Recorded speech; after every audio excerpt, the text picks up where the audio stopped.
Hello. Today we're going to talk about our standards-based practices in Texas public education and how it has impacted us in Frisco ISD.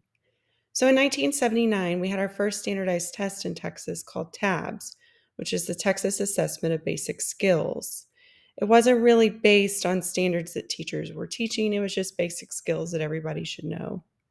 Then in 1997, the TEKS were adopted in Texas. These are the Texas Essential Knowledge and Skills, and these are our standards in the curriculum. Every course, pre-K through 12, has TEKS assigned to it, and that is what teachers will teach and students are expected to know. In 2009, the Texas Education Code was updated to include guidelines around reassessment practices. Frisco ISD at that time updated our reassessment guidelines, and students could reassess up to an 85. Then in 2020, we began learning a lot more deeply about grading practices from lots of different researchers. And one of the book studies we did as a district was based on Dr. Tom Schimmer's Grading from the Inside Out.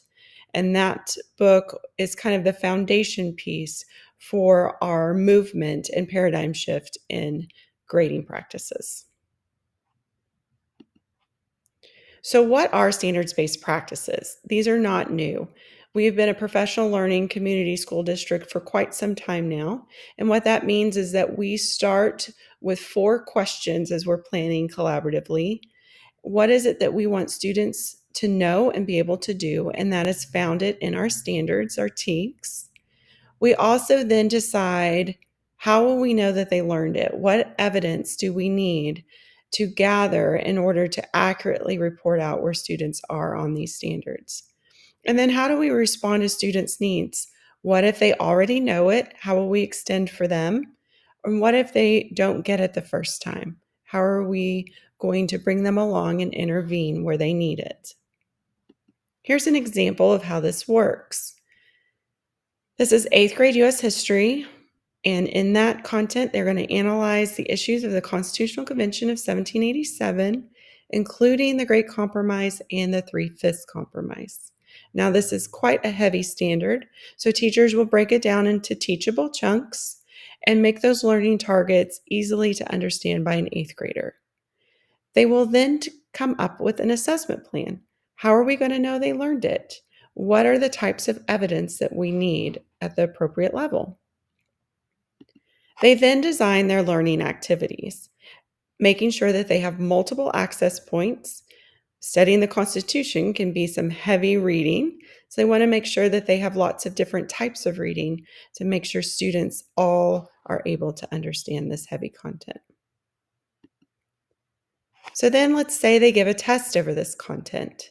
The test is 30 questions, and in traditional, we would then just send home a percentage and put the percentage in the gradebook.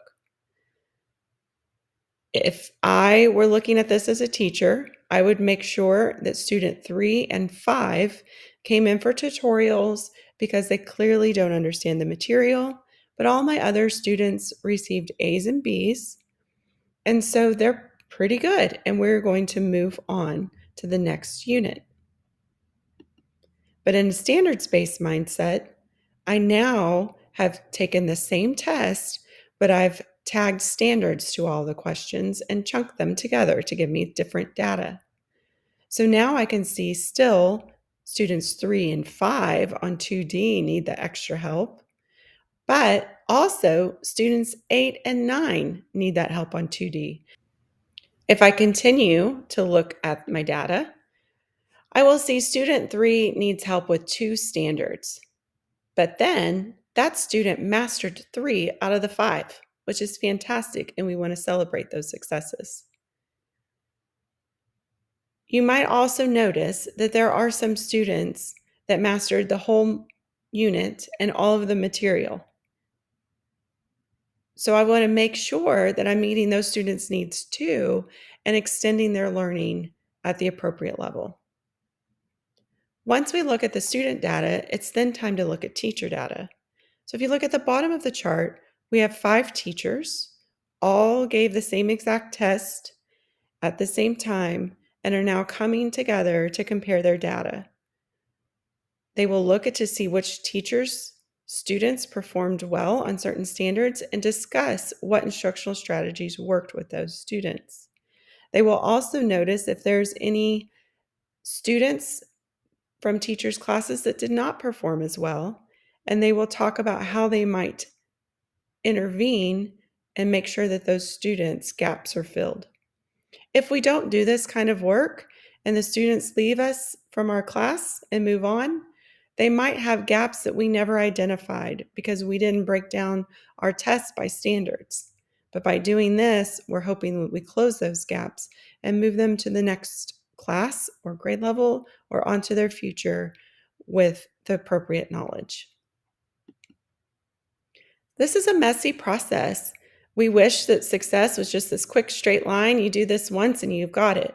But that's not really how learning happens.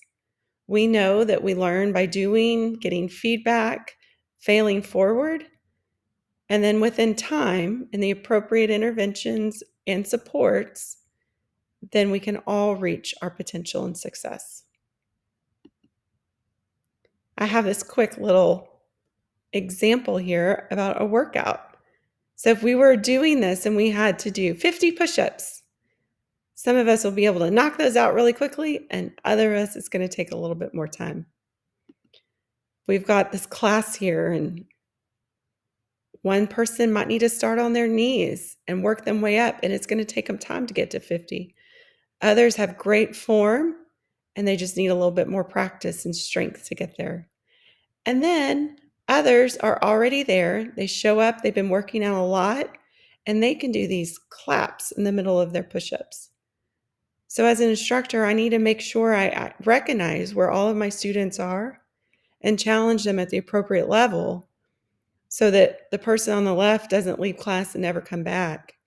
And the person on the right makes sure that they feel challenged and that they're getting a good workout for themselves. And the people in the middle are constantly improving. So that's just a little overview of how standards impact our work in Frisco ISD. Thank you.